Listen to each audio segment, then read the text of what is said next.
Hello everyone, आप सभी का एक्सेल इन एजुकेशन चैनल में स्वागत है। फ्रेंड्स, इस चैनल पे हम तैयारी करते हैं यूजीसी नेट और सेट के एग्ज़ाम की, जो आपका एग्ज़ाम दिसंबर 2023 में होने वाला है।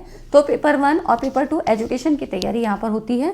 तो आप चाहे सेट की परीक्षा दे रहे हो या नेट की, ये सारी वीडियोज़ आपके लिए इंपॉर्टेंट हैं। ठीक है, तो आप लोग यहाँ पर इस चैनल के माध्यम से आप अपनी तैयारी को बूस्ट अप कर सकते हैं, क्योंकि यहाँ पर एग्जाम ओरिएंटेड कंटेंट दिया जाता है और वो भी आपका कम टाइम में मैं ज़्यादा कंटेंट देने की जो है कोशिश करती हूँ। ठीक है, तो आज की इस वीडियो में हम बात करेंगे पीपल डेवलपमेंट और एनवायरनमेंट, जो आपकी लास्ट यूनिट है। लास्ट में आपकी पीपल डेवलपमेंट और हायर एजुकेशन की है ना, तो ये दोनों ही यूनिट्स स्कोरिंग है।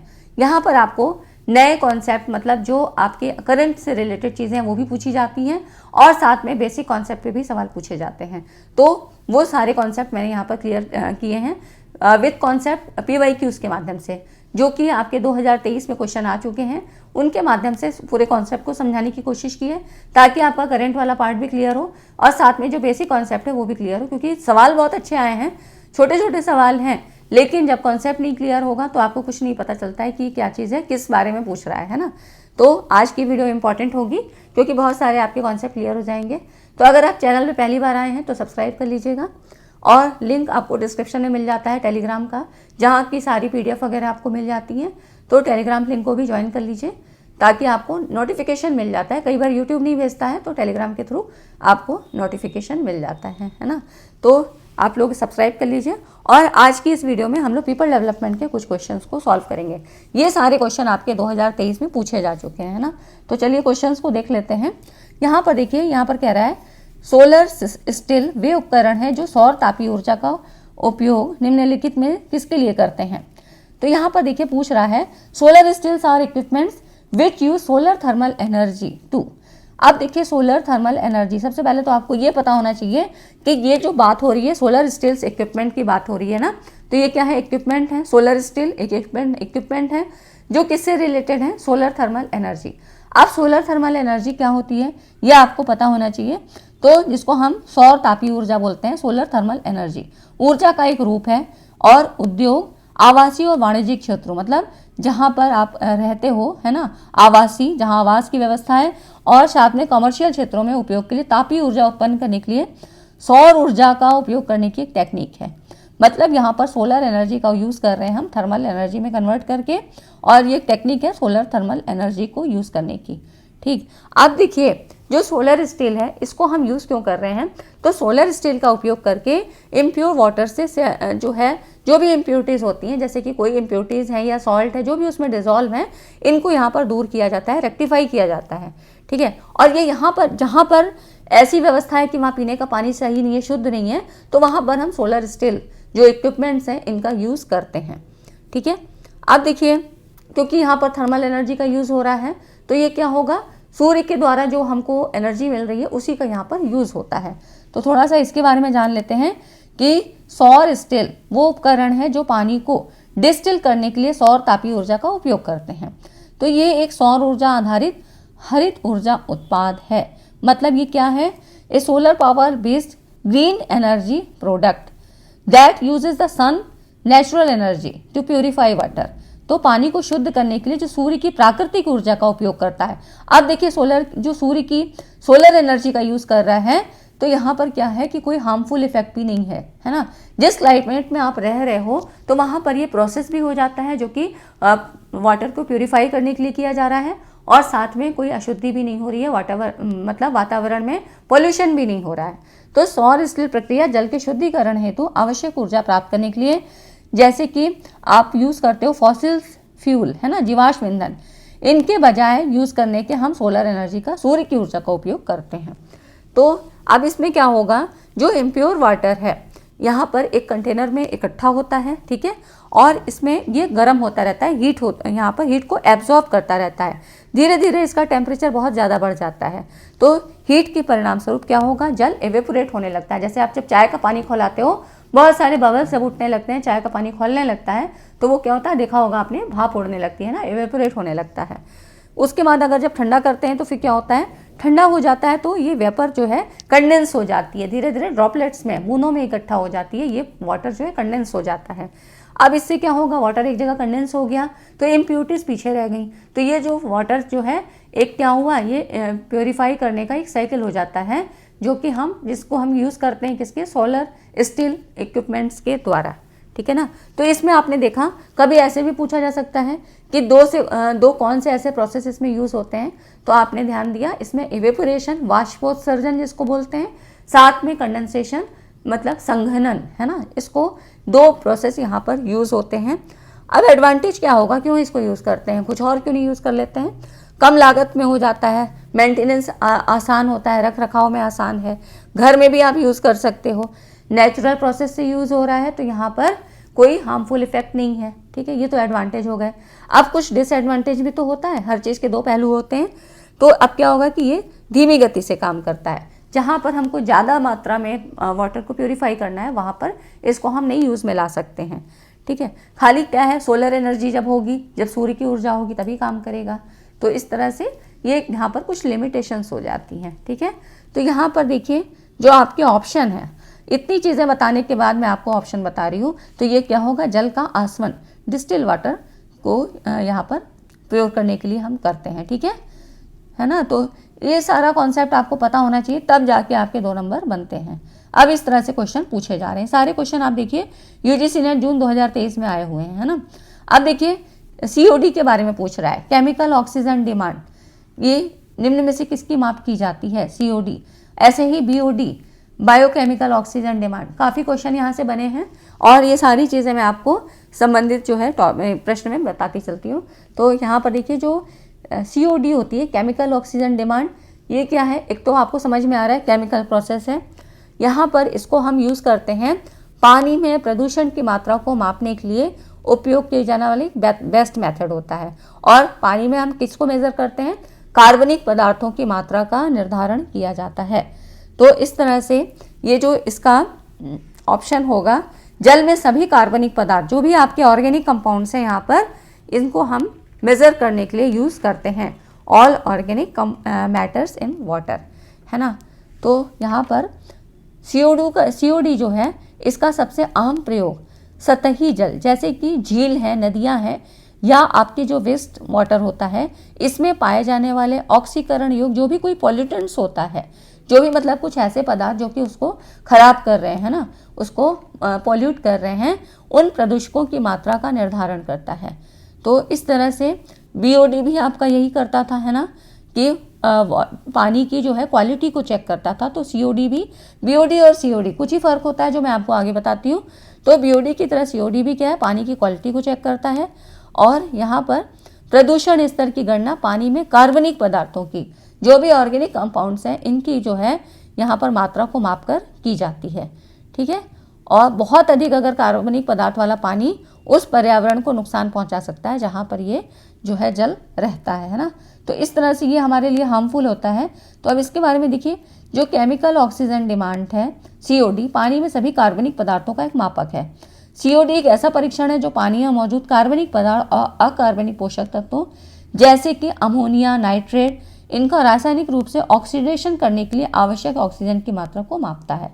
ठीक है, यहाँ पर ये भी ऑक्सीजन की मात्रा को माप रहा है। इससे ये पता लगता है कि ऑक्सीजन की मात्रा कितनी है, उसके आधार पे पता लगता है कि ये जल कितना प्योर है, कितना इम्प्योर है। ये यहाँ पर इसके द्वारा चेक किया जाता है, सीओडी के द्वारा। अब बीओडी और सीओडी में फ़र्क क्या होता है, थोड़ा सा इसको भी जान लीजिए तो आपका रिविज़न हो जाएगा, है ना। अब देखिए, बीओडी और सीओडी के बीच कुछ अंतर होता है कुछ क्राइटेरियाज के आधार पर। इंग्लिश वाले यहाँ पर देख सकते हैं, कुछ सम पैरामीटर्स होते हैं जिनके आधार पर आप बीओडी और सीओडी को देख सकते हैं। बीओडी क्या है, देखिए, एरोबिक परिस्थितियों में कार्बनिक पदार्थों को विघटित करते समय बैक्टीरिया द्वारा, यहाँ पर जो उसमें पानी में जो कुछ बैक्टीरियाज होते हैं, इसमें बैक्टीरिया द्वारा उपभोग की गई ऑक्सीजन की मात्रा का परीक्षण है। ठीक है, इससे संबंधित सवाल भी आपके पूछे गए हैं कि उसमें पूछा गया था कि अगर वहाँ पे जल की घुली मतलब ऑक्सीजन की मात्रा कितनी घुल रही है या कितनी डिजॉल्व हो रही है, तो उसके आधार पे कैसे पता लगेगा। तो ऐसे सवाल आपके बीओडी में पूछे गए हैं, बीओडी से संबंधित, है ना। तो इसमें आपको ये याद रखना है कि जो बीओडी बायोकेमिकल ऑक्सीजन डिमांड होती है, इसमें एरोबिक परिस्थितियां होती हैं, कार्बनिक पदार्थों को विघटित, जो उसमें बैक्टीरियाज हैं वो कितना डिकम्पोज कर रहे हैं और ऑक्सीजन को जो है ऑक्सीजन का कितना मतलब यूज कर रहे हैं, बैक्टीरिया द्वारा उपभोग की गई है ना, वो अपने श्वसन क्रिया में ऑक्सीजन को यूज करेंगे, कितना यूज कर रहे हैं इसकी मात्रा का परीक्षण होता है। ठीक है, और सीओडी में क्या होगा, पानी में कुल कार्बनिक पदार्थों को ऑक्सीडाइज करने के लिए ऑक्सीजन की मात्रा का परीक्षण किया जाता है। यहाँ पर बैक्टीरिया का कोई रोल नहीं होता है। ठीक है, इतना चीज आपको याद करना है। अगर इसकी हम बात करें अपघटन की, डिकम्पोज की बात, तो बीओडी क्या है, एक बायोकेमिकल ऑक्सीडेशन प्रोसेस है ना। यहाँ पर सारी चीजें कैसी हो रही हैं, बायोकेमिकल हो रही हैं। और ये क्या है, सीओडी एक केमिकल ऑक्सीडेशन प्रोसेस है। ठीक है, तो ये चीजें कुछ खास चीजें जो मैं आपको बता रही हूँ, डिफरेंस तो बहुत सारे हैं, लेकिन जिनसे आप क्वेश्चन को अच्छे से समझ पाएंगे वो चीजें आपको समझनी है, पूरे साइंस नहीं पढ़ना है ना। तो यहाँ पर ये चीजें हो गई जो कि हमने देखा कि डिकम्पोज के बारे में, और इसकी जो पैरामीटर्स हैं वो क्या होते हैं, ये आपका हो गया। अब देखिए जो अगला क्वेश्चन है, निम्नलिखित में से किस ग्रीन हाउस गैस का कोई प्राकृतिक स्रोत नहीं है, जैसे कि है ना आपका कार्बन डाइऑक्साइड दे रखा है, मीथेन है, नाइट्रस ऑक्साइड है, हेलोकार्बन्स है। तो यहाँ पर जो हेलोकार्बन्स है ना, इनका कोई भी प्राकृतिक स्रोत नहीं होता है ये ग्रीन हाउस गैसेस में। तो इसका कोई, हेलोकार्बन्स होते क्या है, हेलोकार्बन कंपाउंड्स कुछ ऐसे केमिकल्स होते हैं जो कि मतलब एक या अधिक कार्बन एटम्स के द्वारा जुड़े होते हैं कोवेलेंट बॉन्ड के द्वारा। ठीक है, 3 तरह के बॉन्ड होते हैं, तो उसमें कोवेलेंट बॉन्ड एक होता है। तो इसमें हैलोजन ग्रुप में क्या क्या चीज़ें आती हैं, ये ग्रुप जो है 17 एलिमेंट्स का होता है, जैसे कि फ्लोरीन, क्लोरीन, ब्रोमीन, आयोडीन। तो ये हैलोजन ग्रुप एक ग्रुप, आप मतलब ये आप समझिए कि ये केमिस्ट्री का एक पार्ट है। पीरियडिक टेबल में जो आवर्त सारणी जिसको बोलते हैं, मेंडलीफ की आवर्त सारणी, उसमें हैलोजन ग्रुप एक मतलब इन एलिमेंट्स को अलग रखा गया है, इसको हैलोजन ग्रुप कहते हैं। हेलोकार्बन्स इसकी बात हम कर रहे हैं। ठीक है, तो इसमें ये कुछ एलिमेंट्स होते हैं जैसे कि क्लोरीन, फ्लोरीन, ब्रोमीन, आयोडीन, है ना। और इनका जो यूज़ क्या होता है, हेलोकार्बन्स का यूज़ क्या होता है, इसको भी थोड़ा सा समझ लीजिए। जैसे कि कोई सॉल्वेंट्स, कोई आपको कुछ मतलब डाइल्यूट करने के लिए या सॉल्वेंट्स आपको बनाना है, घोलने के लिए, कुछ केमिकल्स डिजोल्व करने के लिए कोई चीज़ बनानी है, तो ये सॉल्वेंट्स के रूप में यूज़ किए जाते हैं। साथ में कीटनाशक, पेस्टिसाइड्स, इलेक्ट्रो इंसुलेटिंग कोटिंग, मतलब जहाँ पर भी कुछ इंसुलेशन वाला काम होगा यहाँ पे हेलोकार्बन्स का यूज़ करते हैं। ठीक है, तो ये कुछ हेलोकार्बन का थोड़ा सा मैंने आपको कुछ इंट्रोडक्शन बताया, बाकी इसके बारे में देख लेते हैं। यहाँ पर देखिए हेलोकार्बन ग्रीन हाउस गैस का कोई प्राकृतिक स्रोत नहीं होता है।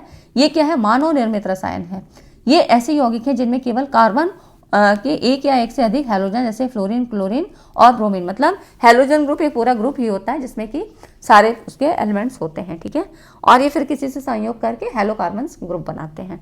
तो इस तरह से ये हो गया। और फ्रेंड्स, अगर वीडियो समझ में आती है, आप लोग को अच्छी लगती है, तो वीडियो को लाइक ज़रूर किया करिए, क्योंकि लाइक करने से आपका कुछ नहीं जाएगा, लेकिन मेरा मोटिवेशन कई गुना बढ़ जाता है कि मैंने जो मेहनत की है आपके लिए, इतना मुझे सर्च करना पड़ता है चीज़ों को, आपके क्वेश्चंस देखने पड़ते हैं, पैटर्न देखना पड़ता है कि किस तरह से अब एग्ज़ाम के लिए आपके लिए इंपॉर्टेंट होंगी चीज़ें, जो चीज़ें पूछी जा रही हैं बार बार, कौन सी चीज़ें आ रही हैं या नया कुछ कॉन्सेप्ट क्या है, तो वो सारी चीज़ें देखने के बाद और ऑथेंटिक दी जाती है। ऐसा भी नहीं कि कुछ भी देख के बता दिया है ना, तो आपको फिर लाइक तो करना ही चाहिए, तो लाइक ज़रूर कर दिया करिए। ठीक है, अगला क्वेश्चन देख लेते हैं। यहाँ पर देखिए, ये भी आपका 2023 के, सारे क्वेश्चन 2023 के हैं, जून में पूछे गए, तो जो रिसेंट में आए क्वेश्चन है ना, उनको ज़रूर करना चाहिए। मॉन्ट्रियल प्रोटोकॉल में हाल ही में किया गया संशोधन, तो अभी हाल में इसको मैंने आपको करवाया भी था, अगर आप लोग शुरू से जुड़े होंगे या पहले भी आपने देखा होगा, तो करंट के पार्ट में मैंने कवर कराया था, और अब मैं फिर से करंट वाले पार्ट को कवर कराऊंगी, ताकि जो आपकी जनरल अवेयरनेस से संबंधित चीज़ें वो ना जो है मिस हों। ठीक है, तो उसमें आपकी जैसे कि पता है ना कि पीपल डेवलपमेंट और हायर एजुकेशन, ICT और कुछ अब रिसर्च में भी कुछ चीज़ें पूछी जा रही हैं जो आपकी जनरल अवेयरनेस से संबंधित है, मतलब करंट का पार्ट बन जाती हैं, तो वो क्वेश्चन अब पूछे जाते हैं। ठीक है, और वो भी कुछ हाई फाई नहीं पूछा जाता है, जो आप बेसिक यूज़ में, जनरल यूज़ में आप चीज़ों को यूज़ कर रहे हैं, वो सारी चीज़ें पूछी जाती हैं। ठीक है, तो मैं आपको वो सारी चीज़ें कवर करा दूंगी, उसके लिए आपको परेशान नहीं होना है ना। तो ये देखिए, मॉन्ट्रियल प्रोटोकॉल की बात कह रहा है, तो इसमें जो हुआ था संशोधन, ये कौन सा था, किगाली संशोधन था, किगाली अमेंडमेंट हुआ था। ठीक है, अब यहाँ पर देख लेते हैं किगाली अमेंडमेंट के बारे में थोड़ी सी चीज़ें। तो किगाली संशोधन मॉन्ट्रियल प्रोटोकॉल के सभी पक्षों का एक क्या था, एक बाध्यकारी सार्वजनिक समझौता है, जो अक्टूबर 2016 से प्रभावी है। तो किगाली समझौता जो है HFC है ना, के उत्पादन और वितरण में गिरावट का समय निर्धारित करता है। तो इसकी ये खास बात है। और थोड़ा सा इसके बारे में जान लेते हैं। तो यहाँ पर देखिए कुछ इंपॉर्टेंट फैक्ट्स है किसके बारे में, किगाली अमेंडमेंट के बारे में। तो यहाँ पर देख लेते हैं, आप इंग्लिश में भी देख सकते हैं। उसके बाद यहाँ देखिए 1989 में लागू होने के बाद मॉन्ट्रियल पैनल में कई एक संशोधन हुए थे। तो उसमें जो ये किगाली संशोधन था ना, ये 8वां संशोधन है। ठीक है, अब इसमें जो था, जो भी इसकी मतलब इसका जो डॉक्यूमेंट्री आई, इसमें 28वीं बैठक के दौरान कितने देश थे, तो 197 देश थे। इन्होंने मॉन्ट्रियल दस्तावेज में संशोधन पे हस्ताक्षर किए। तो देशों की संख्या कितनी है, 197। क्योंकि ये अभी की रिपोर्ट है ना, तो इसमें जो है ये करंट का ही क्वेश्चन है, क्योंकि यहाँ पर देखिए 2045 तक इसका जो है लक्ष्य रखा गया है। तो इसमें आपसे क्वेश्चन बन सकता है, फिर से भी पूछा जा सकता है ना। तो 197 देशों ने यहाँ पर भाग लिया था, मतलब इस पर हस्ताक्षर किए। और इसका जो नाम रखा गया किगाली, ये अक्टूबर 2016 में रवांडा की राजधानी किगाली में हुआ था, इसलिए इसका नाम क्या हुआ, किगाली संशोधन। और संशोधन के अनुसार हस्ताक्षर करने वाले देश से 2045 तक आपके बेस लाइन से हाइड्रोफ्लोरोकार्बन HFC के निर्माण और उपयोग में 80 to 85% की कमी आने की उम्मीद है। ऐसा इनका मतलब, ऐसा अनुमान है। ठीक है, तो 2045 तक मतलब ये अभी भी क्वेश्चन पूछा जा सकता है, अभी भी चल सकता है ना। तो ये सारी चीज़ें आपको पता होना चाहिए कि क्यों हुआ था, कोई चीज़ आ रही है नहीं तो क्यों आ रही है, कौन कौन से थे, ये सब आपके स्टैटिक पार्ट में आ जाते हैं। ठीक है, और ये सब चीज़ें जो है आपकी, तो ये चीज़ें पता होनी चाहिए, है ना। अब देखिए अगला जो क्वेश्चन है, इसमें कह रहा है photovoltaic cell are made up of, प्रकाश वोल्टी सेल बने होते हैं, किससे बने होते हैं। फोटोवोल्टेइक सेल किस में यूज़ होता है, तो आपको पता है ना, सोलर एनर्जी, जिसमें हम फोटोवोल्टेइक सेल का यूज़ करते हैं। सोलर एनर्जी को ही फिर हम कन्वर्ट करके अपने जनरल जो है यूज़ में लाते हैं, है ना। चाहे आप जो है कमर्शियल यूज़ करो, चाहे डोमेस्टिक यूज़ में करो, तो उसमें हम फोटोवोल्टेइक सेल का ही यूज़ करते हैं। अब ये बनता है कि फोटोवोल्टेइक सेल किस तरह से बने होते हैं, क्या पी टाइप के सेमीकंडक्टर से, है ना, या एन टाइप के, या पी एंड एन टाइप के, या ना ही पी और ना ही एन टाइप, है ना। अब आप सोच रहे होंगे ये सेमीकंडक्टर क्या होता है। तो देखिए जो हमारे मतलब जितने भी कंडक्टर्स होते हैं, जो वो क्या होते हैं, चालकता के आधार पे, मतलब उसमें करंट का फ्लो कितने आसानी से हो सकता है, कितनी दिक्कतों के बाद हो सकता है ना। इसके आधार पे 3 तरह में बांटे जाते हैं। जो भी मटेरियल्स होते हैं उनकी जो है करंट फ्लो के आधार पे, मतलब इलेक्ट्रॉन फ्लो, इलेक्ट्रॉन का ही फ्लो करंट फ्लो होता है ना। तो करंट फ्लो के आधार पे कि वो कितने आसानी से करंट फ्लो कर सकता है, बिजली का प्रवाह कर सकता है। ठीक है, सीधे शब्दों में कहें, क्योंकि यहाँ पर तो हर तरह के लोग जुड़े हैं, कुछ साइंस वाले होंगे, कुछ आर्ट वाले होंगे, तो बिल्कुल मैं सीधी लफ्ज़ों में बताने की कोशिश करती हूँ आपको, कि सबको बात समझ में आ जाए। हमारा मतलब मकसद क्या होना चाहिए कि बस हमारा एग्जाम क्लियर हो जाए, है ना, कॉन्सेप्ट आपका क्लियर होना चाहिए। तो यहाँ पर देखिए, इनको हम जो भी मटेरियल्स होते हैं उनको हम 3 भागों में बांटते हैं। एक होता है कंडक्टर, फिर सेमीकंडक्टर, और फिर होता है इंसुलेटर। तो यहाँ पर ये जो सेमीकंडक्टर है, ये बीच की स्टेज है। कंडक्टर क्या होते हैं, जो बिजली को आसानी से प्रवाहित करते हैं, जैसे कि तांबा, सोना, लोहा। जैसे कि आपने देखा है कहीं पे भी इलेक्ट्रॉनिक सर्किट या इलेक्ट्रिक सर्किट आप देखते हैं, बिजली का अगर आप बोर्ड ही देखते हैं तो वहाँ पे कॉपर के वायर यूज़ किए जाते हैं। ठीक है, तो इस तरह से क्या होता है कि ये बिजली को आसानी से प्रभावित करता है ना, करंट का फ्लो आसानी से होगा। तो ये तो हो गए कंडक्टर। उसके बाद आता है आपका इंसुलेटर। इंसुलेटर मतलब जो कि जहाँ पर बिजली का प्रवाह आसानी से नहीं होता है। ठीक है, तो यहाँ पे बाधा आती है और करंट फ्लो में भी बाधा आती है। तो ये क्या चीज़ें होती हैं, जैसे कि प्लास्टिक, लकड़ी, कांच, है ना। तो इसमें आप लकड़ी में देखते हैं कि कोई भी करंट का फ्लो नहीं होता है, कोई भी इलेक्ट्रिसिटी प्रवाहित नहीं होती है। सेमीकंडक्टर क्या होते हैं, सेमीकंडक्टर वो मटेरियल हैं जिनमें कंडक्टर और नॉन कंडक्टर मतलब इंसुलेटर के बीच की कंडक्टिविटी होती है। ठीक है, ये मतलब एक तो हो गया आपका कंडक्टर और तीसरा है इंसुलेटर, है ना। इसके बीच का पार्ट ये होता है सेमीकंडक्टर। ठीक है, तो इस तरह से ये सेमीकंडक्टर हो जाते हैं। इसमें आते हैं कौन कौन से मटेरियल, सिलिकॉन और जर्मेनियम। तो पी टाइप और एन टाइप, है ना। यहाँ पर ये जो है आपका जो पी और एन है, ये आपके चार्जेस के लिए बोला जाता है, पॉजिटिव और नेगेटिव चार्ज। ठीक है, तो इतना डिटेल में आपको नहीं जाना है। ठीक, तो ये पी टाइप और एन टाइप जो कंडक्टर्स होते हैं, यही जो है आपके यहाँ पर सेमीकंडक्टर के रूप में यूज़ किए जाते हैं। तो ये जो आपका पूछ रहा है ना कि photovoltaic cell are made up of a combination of P N N type of semiconductors, ठीक है। तो ये इसका आंसर हो जाता है। अब सोचिए एक क्वेश्चन बताने के लिए मुझे इतना चीज़ आपको बताना रहता है, लेकिन बताना भी ज़रूरी है क्योंकि फिर नहीं समझ में आएगा तो रटेगा कितना, है ना, कोई कितना रटेगा। तो फोटोवोल्टिक सेल एक ऐसे इक्विपमेंट है, इंग्लिश वाले यहाँ पर देख सकते हैं, ठीक है, दोनों में ही रहता है, जो प्रकाश को बिजली में परिवर्तित करते हैं, है ना। यहाँ पर क्या होगा, सोलर एनर्जी का यूज़ कर रहे हैं और इसको हम क्या इलेक्ट्रिसिटी के लिए जो है इसको प्रोड्यूस कर रहे हैं। ये क्या होते हैं, सेमीकंडक्टर मटेरियल से बने होते हैं जो इंसुलेटर की तुलना में बिजली का बेहतर संचालन करते हैं। मतलब जो कंडक्टर हैं, जो बहुत अच्छे सुगम सुचालक हैं, उनसे कम, लेकिन इंसुलेटर से बेटर, क्योंकि ये बीच के स्टेज के हैं, ठीक है। तो फोटोवोल्टिक सेल में उपयोग की जाने वाली सबसे आम जो सेमीकंडक्टर सामग्री है वो सिलिकॉन। तो ये सौर सेल दो अलग अलग प्रकार के सेमीकंडक्टर से बने होते हैं, एक पी टाइप और एक एन टाइप, और दोनों क्या है पी एन जंक्शन बनाने के साथ जुड़ जाते हैं। जैसे कि ये पी हो गया और ये एन हो गया, और इसी का ये जो यहाँ पर ये जो पार्ट होगा यही हो जाता है पी एन जंक्शन। एक फोटोवोल्टिक सेल की जो इफिशियंसी, दक्षता जिसको बोलते हैं, काम करने की इफिशियंसी कई फैक्टर्स पे निर्धारित करती है, जैसे कि सेमीकंडक्टर की क्वालिटी कैसी है ना, कोई उसमें इम्प्योरिटीज़ है क्या है ना, और प्रकाश की तरंग वेवलेंथ की बात है, सेल का टेम्परेचर कैसा है, डिज़ाइन कैसी है, ये सारी चीज़ें इसकी जो है दक्षता को घटाती बढ़ाती हैं, ठीक है। तो इतना चीज़ काफ़ी है आपको जानने के लिए कि फोटोवोल्टिक सेल होते क्या है ना। तो आप ये देख सकते हैं, ठीक है। तो ये कुछ क्वेश्चन थे विद कॉन्सेप्ट जो कि मैंने आपको बताने की कोशिश की, क्योंकि मेरा मोटो ये है कि आप एक क्वेश्चन करें लेकिन आप उसको समझने की कोशिश करें, क्योंकि कोई ज़रूरी नहीं कि क्वेश्चन वही रिपीट हो, कहीं से भी आ सकता है, तो कॉन्सेप्ट आपका क्लियर रहेगा, ठीक है फ्रेंड्स। तो आज की वीडियो में इतना ही, मिलते हैं अगली वीडियो में। अगर वीडियो अच्छा लगा हो तो वीडियो को लाइक एंड शेयर ज़रूर करिएगा, ठीक है। इसी तरह से हायर एजुकेशन की भी काफ़ी मैंने करवा दी है, और अब हम एनवायरनमेंट के भी बहुत सारे क्वेश्चंस को कर लेंगे, तो आपकी काफ़ी चीज़ें सॉल्व हो जाएंगी। और अब आगे जो मैं वीडियोस दूंगी वो आपको मैराथन टाइप में दूंगी, ताकि एक वीडियो में ही आपके मैक्सिमम पार्ट कवर हो जाए, ठीक है फ्रेंड्स। तो वीडियो को लाइक एंड शेयर करके ही जाइएगा। मिलते हैं अगली वीडियो में। Thanks for watching.